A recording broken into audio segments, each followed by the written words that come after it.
Warahmatullahi wabarakatuh.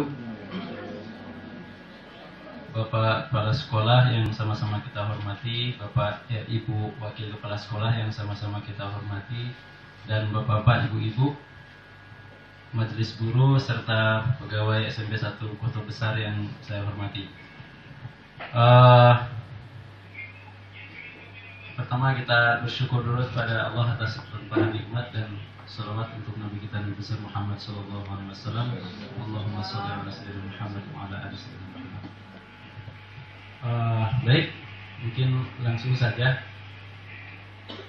Kebetulan kemarin saya mengikuti BIMTEK AKM yang ada di SIM PKB. Sebenarnya kita semuanya bisa mengikuti.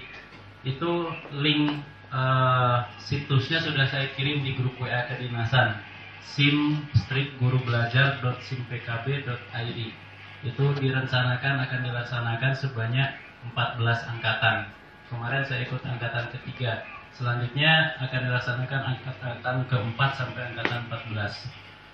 Dilaksanakan selama 4 hari, itu berupa materi-materi. Ada satu video juga dari Nadiem Makarim Mendikbud. Kemudian ada post-test-post-testnya. Sebelum disampaikan materi ada pretest, dan di akhir nanti ada post-test. Syarat untuk kelulusan dan mendapat sertifikat adalah mengikuti menyelesaikan 70% materi dan di post-test menjawab soal benar minimal 70%. Nah, itu mungkin informasi. Jadi kita semua berkesempatan nih bisa ikut dengan login di sim-gurubelajar.simpkb.go.id itu. Dengan menggunakan akun seperti kita login SIM GPO, SIM PKB itu, dan password yang sama juga. Nah, itu mungkin informasi untuk Bapak Ibu semuanya. Mudah-mudahan semuanya bisa mengikuti. Materinya lumayan bisalah memberikan kita sedikit hal-hal baru tentang AKM ini. Baik, selanjutnya mungkin ini seperti yang sudah disampaikan oleh Ibu Wakil Kepala Sekolah tadi, kita akan sedikit paling membaca kembali gitu. Karena setelah dibaca yang materi Pak Ferry Friend ini, kebetulan saya baru baca tadi, hampir sama itu. Cuman kalau yang di BIMTEK itu agak lebih detail gitu. Kalau ini kan secara umum. Latar belakang kenapa ada AKM ini, sebenarnya payung besarnya itu adalah AM, Asesmen Nasional gitu. Jadi bukan AKM. Dulu ada UN, sekarang ada AM, tapi AM bukan pengganti UN begitu. Payung besarnya adalah Asesmen Nasional, AN. Kemudian di Asesmen Nasional itu ada 3 komponen di bawahnya, yaitu AKM 1, kemudian survei karakter kedua, dan ketiga survei lingkungan belajar. Nah, AKM ini ada di sini dijelaskan nih. AKM itu menilai, mengakses 2 aspek, yaitu literasi dan numerasi. Ini karakter, ini survei karakter yang beda kawasan. Jadi karakter itu bukan dari AKM sebenarnya. Ini ada dijelaskan di slide selanjutnya ini. Nah, ini asesmen kompetensi minimum, mengukur literasi membaca dan numerasi. Kemudian ada survei karakter, dan kemudian survei lingkungan belajar. Ini ketiga ini paling besarnya adalah asesmen nasional atau AM itu tadi. Latar belakang kenapa sekarang diadakan AKM atau asesmen nasional itu mungkin sudah kita baca sebenarnya nih. Karena kalau di UN itu pembelajaran itu berbasis konten. Jadi tes di UN itu berbasis konten, menguji tingkat penguasaan siswa pada konten materi setiap mata pelajaran itu di UN. Sedangkan di AKM itu tidak menguji konten, tetapi menguji kompetensi gitu.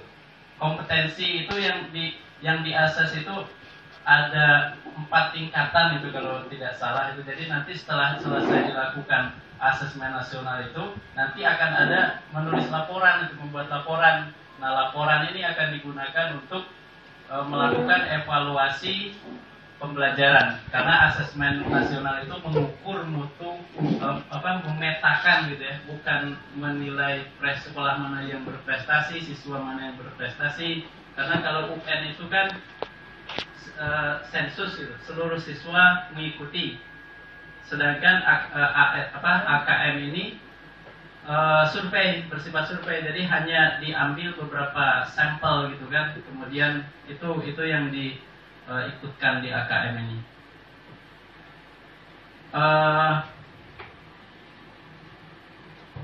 Nah, ini di bawah UN hanya menilai aspek kognitif dari hasil belajar. Nah, belum menyentuh karakter siswa secara menyeluruh.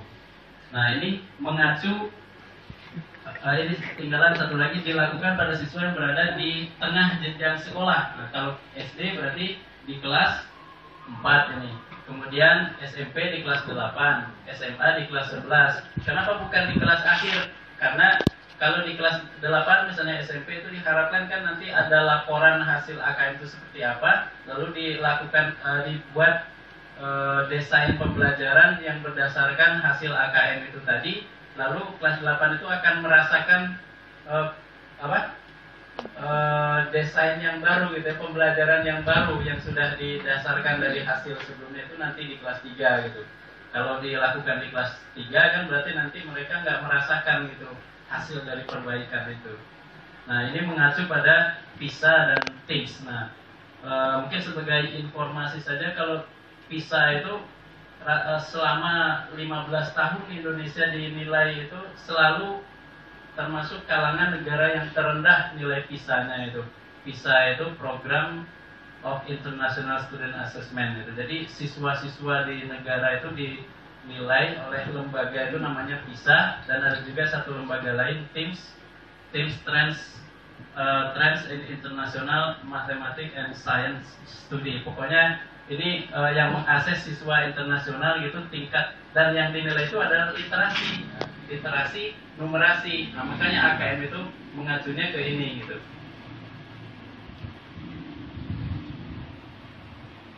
Nah, ini dia asesmen nasional itu pemetaan mutu gitu, bukan menilai kemampuan murid secara individu. Pemetaan mutu pendidikan pada seluruh sekolah, madrasah, dan program kesetaraan pada jenjang dasar dan menengah.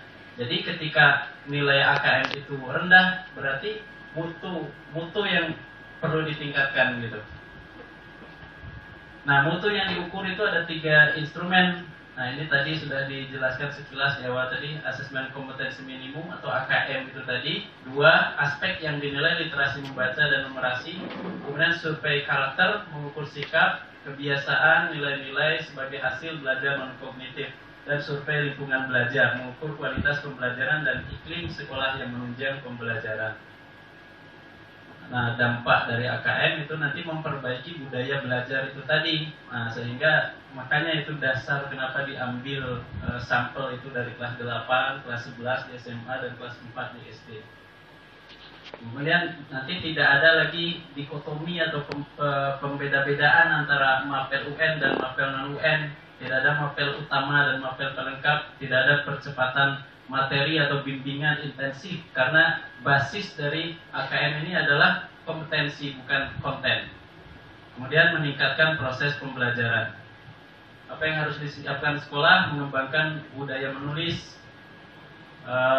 mengembangkan kreatif dan critical thinking, mengembangkan lingkungan sekolah yang literatif. Persiapan guru, pembelajaran yang mengembangkan kemampuan nalar dan logika, pembelajaran yang kaya literasi, pembelajaran yang mendorong skill berpikir tingkat tinggi, penguatan formatif asesmen yang disertai feedback. Kalau kita ikut di Kurtilas kemarin itu kan pembelajaran kita itu kan ada level, ada lots, ada HOTS gitu kan ya. Nah, jadi yang ditekankan di AKM ini sepertinya juga itu, yang HOTS-nya itu. High order thinking skills itu tadi, pembelajaran kaya literasi, mendorong skill berpikir tingkat tinggi, dan penguatan formatif assessment.